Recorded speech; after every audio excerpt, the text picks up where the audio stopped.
Good morning dear students, how are you? तुम कैसे हो?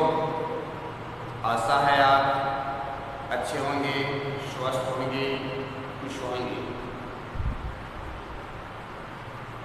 इससे पहले वाले वीडियो में मैंने आपको कक्षा 9 इंग्लिश ग्रामर के अंदर जो हमारे प्रीपोजिशन ने उसके अंदर और जो पॉइंट पढ़ाया था अब वो है ओवर है। दोनों का ऊपर से एक अर्थ में निकलता है, लेकिन किस प्रकार वो एक दूसरे से भिन्न है, इनके बारे में आपको ऑनलाइन वीडियो के माध्यम से जानकारी। आज हम इस अपने ऑनलाइन वीडियो के माध्यम से जो हमारे प्रीपोजिशन है अंडर और बिलो, इसके बारे में जानकारी प्राप्त करेंगे। तो अंडर का मतलब भी नीचे होता है और बिलो का मतलब भी नीचे होता है। जब दोनों का ही अर्थ हिंदी में नीचे होता है तो दोनों का प्रयोग वाक्य के अंदर कहाँ होता है, कैसे होता है, इसके बारे में हम जानकारी प्राप्त करेंगे। तो आशा नहीं पूर्ण विश्वास है कि आप सभी बच्चे एकाग्रचित होकर इस वीडियो को देखेंगे, सुनेंगे, समझेंगे। और जैसा कि मैं बार बार कहता हूँ कि जब भी आप किसी विषय के सब्जेक्ट के ऑनलाइन वीडियो देख रहे होते हैं तो आपकी नोटबुक और आपका जो पेन है वो खुला होना चाहिए, लिखते रहिए। उसके बाद में जितना बताया जाता है, बोर्ड पे समझाया जाता है, उसके एक बार लिख लिया, फिर आपको बार बार मोबाइल या वीडियो की आवश्यकता नहीं पड़ेगी। उसको आप फिर जो आपने लिखा है, रिटर्न वर्क किया है, उसके माध्यम से आप उसको ज़्यादा पढ़ सकते हैं। तो हम अपने आज की इस वीडियो की शुरुआत करते हैं। कैसे इसमें प्रीपोजिशन अंडर और बिलो के अर्थ। तो अंडर का प्रयोग कहाँ होता है? पहला नियम, ऊपर की वस्तु नीचे की वस्तु से स्पर्श नहीं कर रही हो के अर्थ में। देखो, एक ऐसी वस्तु कोई चीज है वो हमारे सर के ऊपर इतनी ऊपर है कि अगर हम उसके नीचे खड़े हो जाएं तो हमारे सिर को या हमें स्पर्श नहीं कर रही होनी चाहिए या हमारी वो छू नहीं रही होनी चाहिए। जैसे the cat is under the table. The cat is माने अंडर नीचे, द टेबल माने नीचे। आपके घर में एक मेज, एक टेबल पड़ी है, एक बिल्ली आती है और चुपके से उस मेज के या टेबल के नीचे बैठ जाती है। कल्पना करिए आप कि बिल्ली की जो ऊपरी सतह है वो टेबल की जो नीचे की सतह है क्या उसे छू रही है या गिर रही है? तो आपका उत्तर होगा कि बिल्ली के वो नहीं छू रही है, तो ऐसे में क्या आता है? अंडर आता है। उसके बाद देखिए, he was sitting under the tree। he was sitting माने बैठा था, under माने नीचे था पेड़। he माने कौन? कोई व्यक्ति है, वो एक पेड़ के नीचे जाकर के बैठता है। तो अब मुझे बताइए, पेड़ की जो शाखाएं जो नीचे की तरफ है और नीचे बैठे जो आदमी की ऊपरी सतह यानी उसका सर है, क्या वो एक दूसरे की स्पर्श कर रही है? क्या वो छू रही है? नहीं। अगर नहीं छू रही है तो क्या आएगा? अंडर आएगा। इस प्रकार से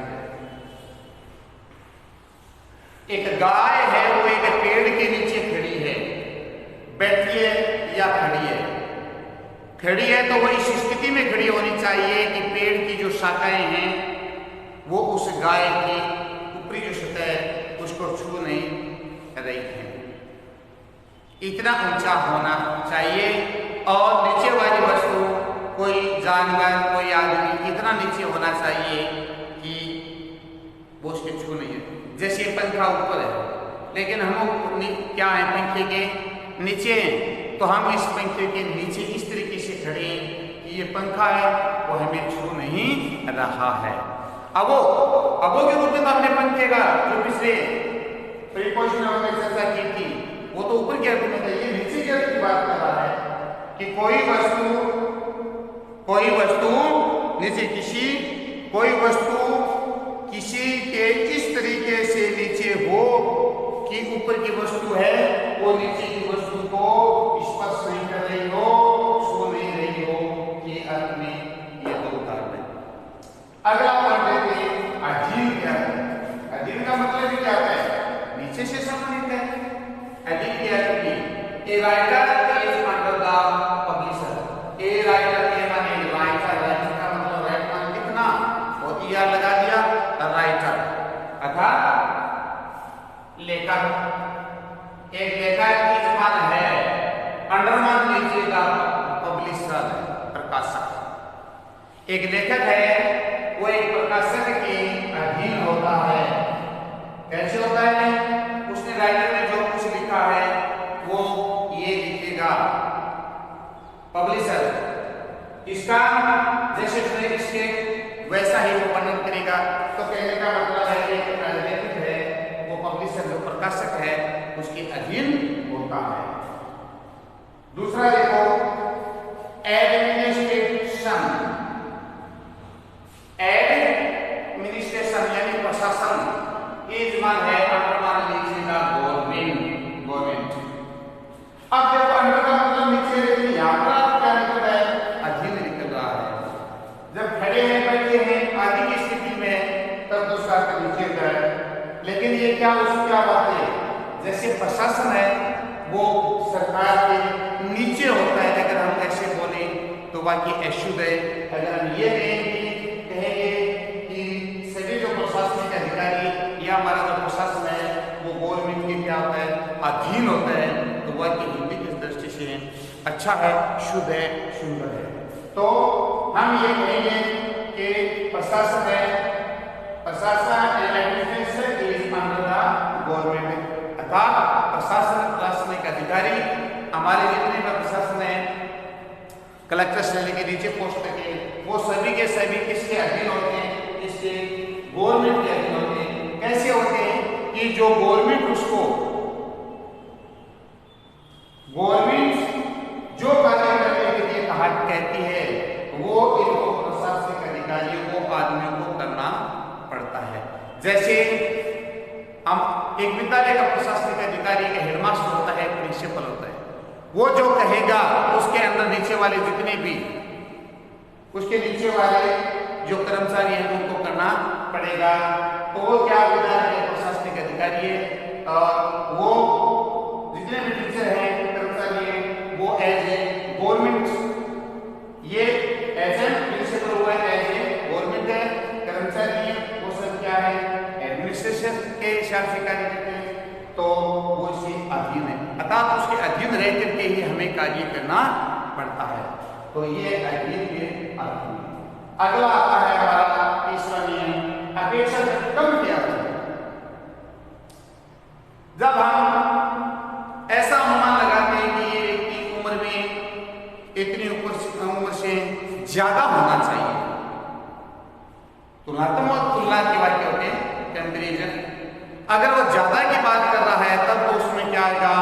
अबो, जो हमने पढ़ा था कि उम्र है वो अधिक बताने के अर्थ में या से अधिक के अर्थ में। जैसे राम इज ओवर 40-50 अर्थात राम है 40 से अधिक या पार की उम्र में है। लेकिन यहाँ पर क्या है? यहाँ पर आया है शी इज अंडर 60, 40 जो भी उम्र से सीमा अंडर अपेक्षाकृत कम तथा 60 वह अपेक्षा करते 60 साल की उम्र उससे क्या है? अपेक्षा करते कम है। अब यहाँ पर देखना इसका दिया है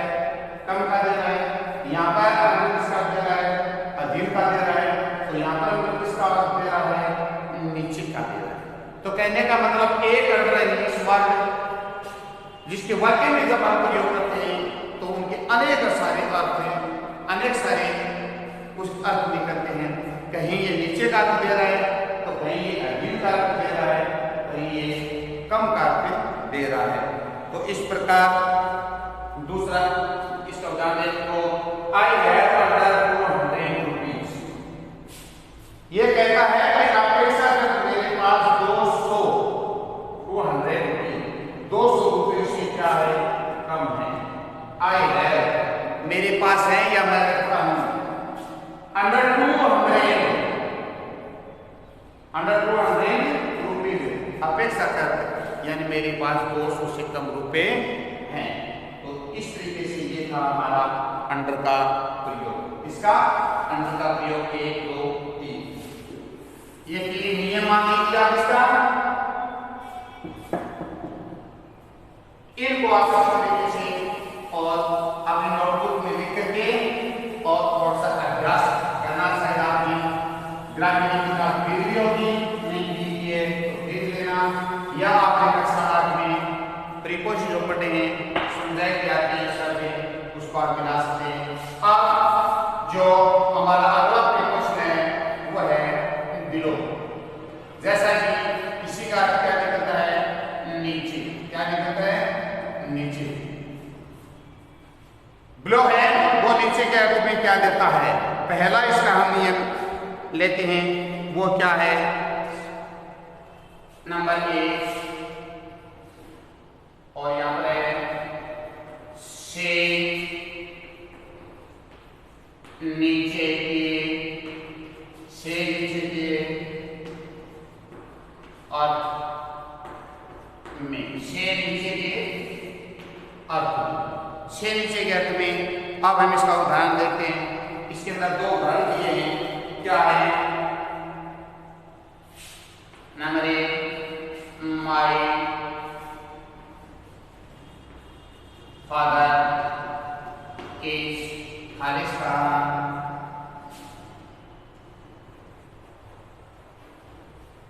70।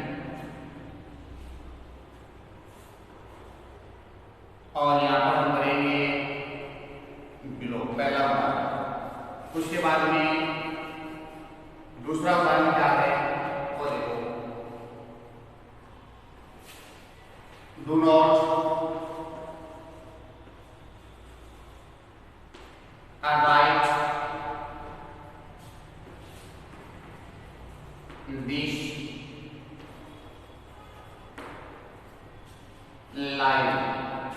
आज ये हमारा से नीचे के अर्थ वाले वाक्य में प्रयोग किया है। क्या है, माय माने फादर माने पिताजी, इस माने हैं, बिलो से नीचे 70 क्या है, 70 वर्ष की उम्र से नीचे है के नीचे के रूप। अब ये इसमें अंडर 70 80 नहीं कह सकते।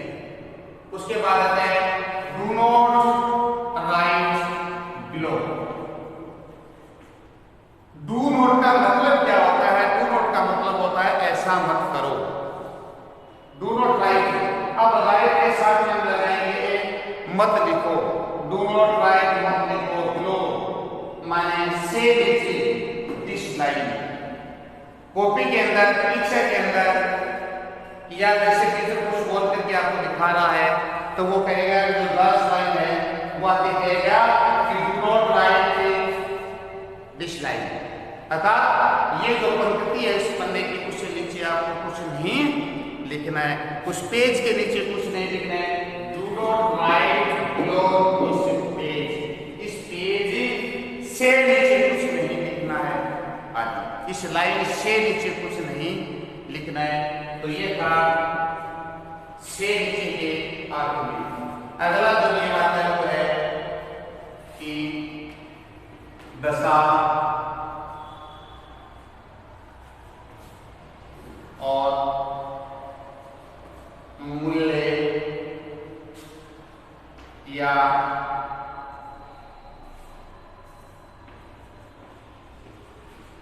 महत्व के अर्थ में हम उदाहरण देखेंगे।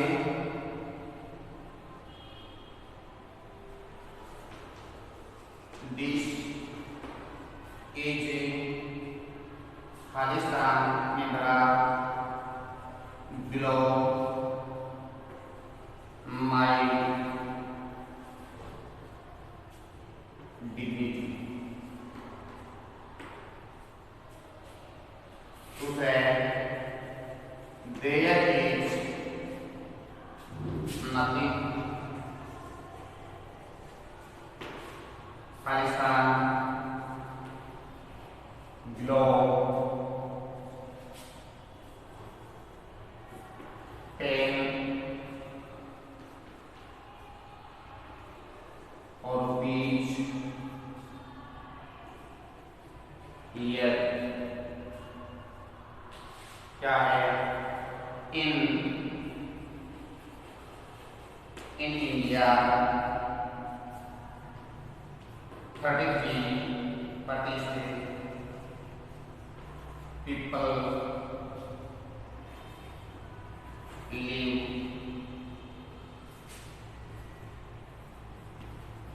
below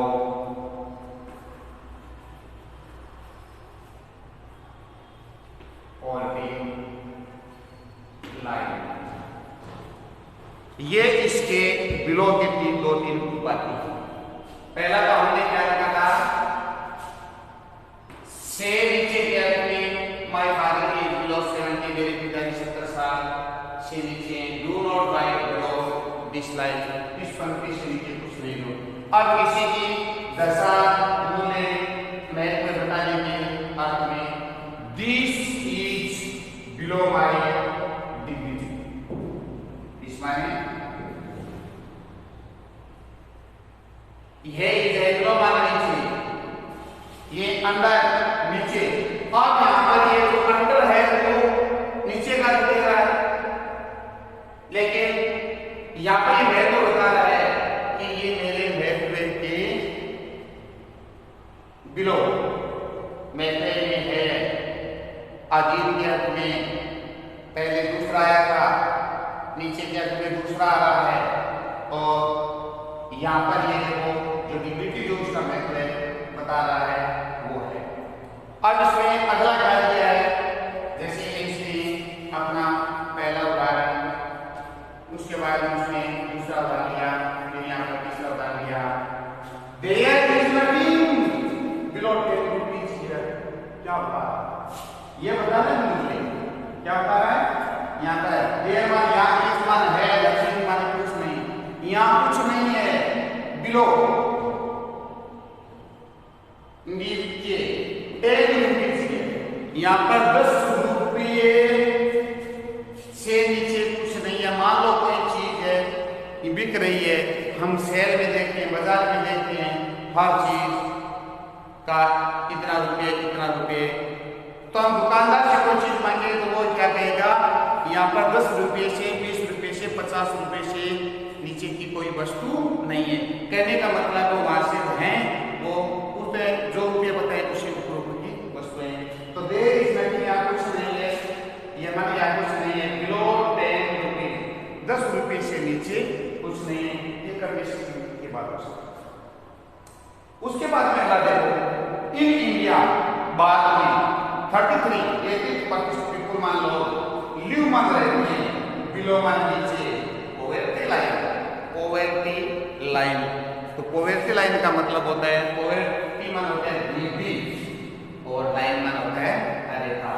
यहाँ पर थोड़ा सा इसको समझते हैं, थोड़ा सा ये थोड़ा सा जरूर है, लेकिन थोड़ा अच्छा मौखिकता के लिए आपने नाम सुना होगा बीपीएल। क्या है बीपीएल? देखो यहाँ पर है BELO बिलो, और फिर है P पॉवर्टी, क्या है, और L का मतलब LINE, यहाँ समझना है। देखो बिलो माने नीचे, पॉवर्टी माने गरीबी, क्या है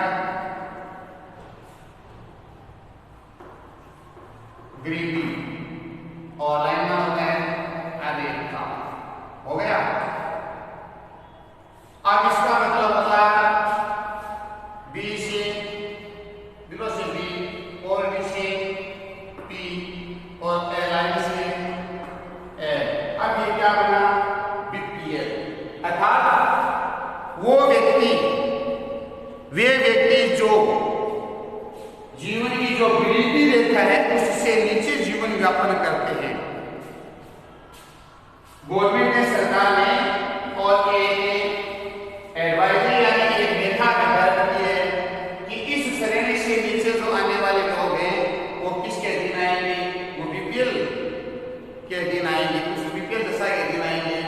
इसमें ऐसे व्यक्ति जिसके पास सेल्फ खुद का कोई धंधा नहीं हो, मजदूरी करती हो, उसके पास एंटरटेनमेंट के कोई साधन जैसे टीवी है, डिश वगैरह नहीं हो, और जिसके पास अपना कोई निजी पर्सनल व्हीकल नहीं हो, उसके पास ज्यादा जमीन नहीं हो, अर्थात उसको 2 वक्त का समय खाना है वो मुश्किल से मिलता हो, तो कुल मिलाकर ऐसे लोग हैं जिसमें कुछ आंकड़े दिए गए, उन आंकड़ों के अंदर जो आता है उसको बोलते हैं गरीबी रेखा से नीचे जीवन यापन करने वाले लोग, जिनको कहते हैं बीपीएल। आगे समझ में? तो यहाँ पर यही बात कह रहा है कि इन इंडिया भारत में 33% मान लो भारत में 33% लोग हैं वो गरीबी रेखा से नीचे जीवन यापन करते हैं। तो आज का हमारा ये 2 प्रीपोजिशन, जिसके अंदर नंबर 1 अंडर, जिसका अर्थ नीचे, दूसरा था बिलो, जिसका अर्थ होता है नीचे। जब दोनों का अर्थ नीचे ही है तो इसमें अंतर क्या है? वो अंतर कैसे हमें पता चला? जब हम ये वाक्य देखे कि बिलो का प्रयोग किसके लिए होता है, नीचे के लिए होता है, और अंडर का प्रयोग किसके लिए होते हैं। हम ये नहीं कह सकते कि the cat is sitting below a table, हम ये नहीं कह सकते। ठीक है, a student is sitting below a tree, हम ये नहीं कह सकते कि एक लड़का है वो पेड़ के नीचे खड़ा है। हाँ, हिंदी में अर्थ इसका सही निकलता है, लेकिन अंग्रेजी में यहाँ पर बिलो नहीं आएगा बल्कि अंडर आएगा। अंडर और बिलो के अंदर जो उनके अलग अलग प्रकार हैं, यूज करने के जो अलग अलग तरीके हैं, वो हमने और पढ़े हैं। तो आपको अंडर और बिलो में तो हमारा आज का पॉइंट प्रीपोजिशन में वो शायद आपके समझ में आ गया होगा। इसी साथ हम आगे बढ़ते हैं और अन्य जो प्रीपोजिशन है वो देखते हैं कि ये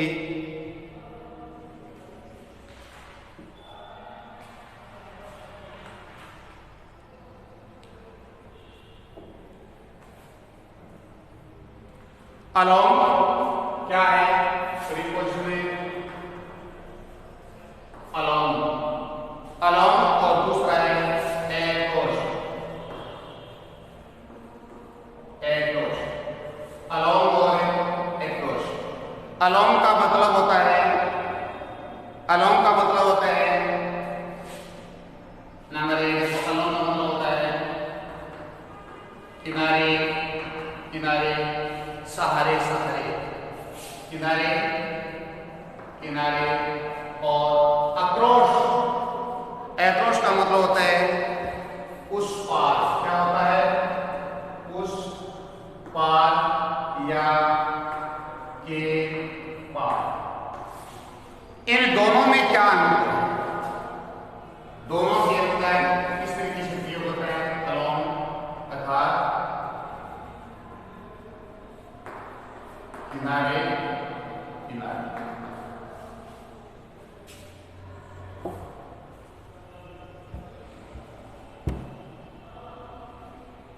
तो देखो, पहले हम लेते हैं अलोंग। क्या लेते हैं? अलोंग। अलोंग का मैं आपको 2-3 उदाहरण बताता हूं। क्या है? जैसे he was walking, खालिस्तान करता है along of the road. He was walking चल रहा था along the road, अर्थात सड़क के किनारे किनारे चल रहा था, सड़क के किनारे किनारे चल रहा था। उसके बाद है she went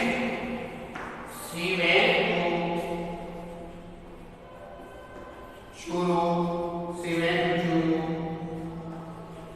along with her husband, along with her husband। और यहाँ पर देखो सीमा where बन गई to, where to गई along with her husband। यहाँ पर ध्यान रखना along और with, यानी with के साथ में along है, वो अपने पति के साथ है वो to गई। अब यहाँ पर एक दूसरा उदाहरण लेते हैं। There are trees on both sides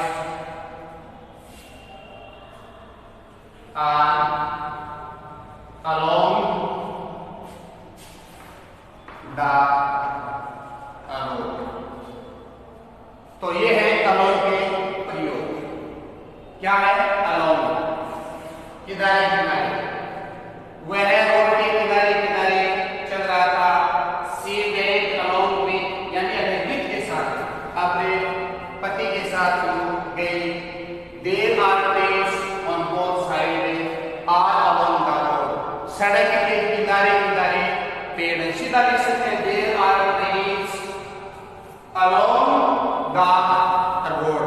road के किनारे किनारे क्या है? पेड़ है। तो ये था along का प्रयोग। इनकी चार बातों में और इसका कोई विशेष ज्यादा नियम नहीं। अप्रोच लेते हैं। क्या है? Approach, ACROS। अप्रोच का मतलब उससे पार या के पार। इसके अर्थ में क्या है? पहला जो इसको भर लेते हैं वो क्या है?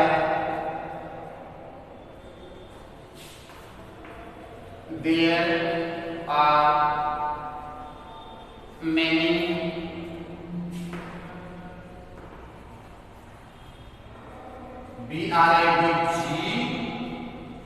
bridges across the Ganga। क्या है? There are many bridges, बहुत सारे पुल हैं। अक्रोश माने उस पार या के पार, द गंगा, हमारी होली केवल जो पवित्र नदी गंगा है उसके उस पार बहुत सारे पुल हैं गंगा नदी को पार करने के लिए। फिर क्या है? ही और walk Khalistan across the field, अर्थात सीमा लेवल पंचला across the field से खेतों के किनारे किनारे, अर्थात खेतों के उस पार, खेत के उस पार चला, खेत को उसके पार किया। फिर my house is across, my house is across the road, यानी दूसरी, इसमें क्या है? दूसरी और, तो इसमें क्या है? उस किनारे पे, और इसका मतलब आया उससे पार, अर्थात कहिया तो दे रहा है कि दूसरी ओर के किनारे। ये walked across the fields, खेत के उस किनारे हो गया। यहाँ पर उसका कहता है my house, मेरा घर है across the road, सड़कें उस ओर। फिर she और lives across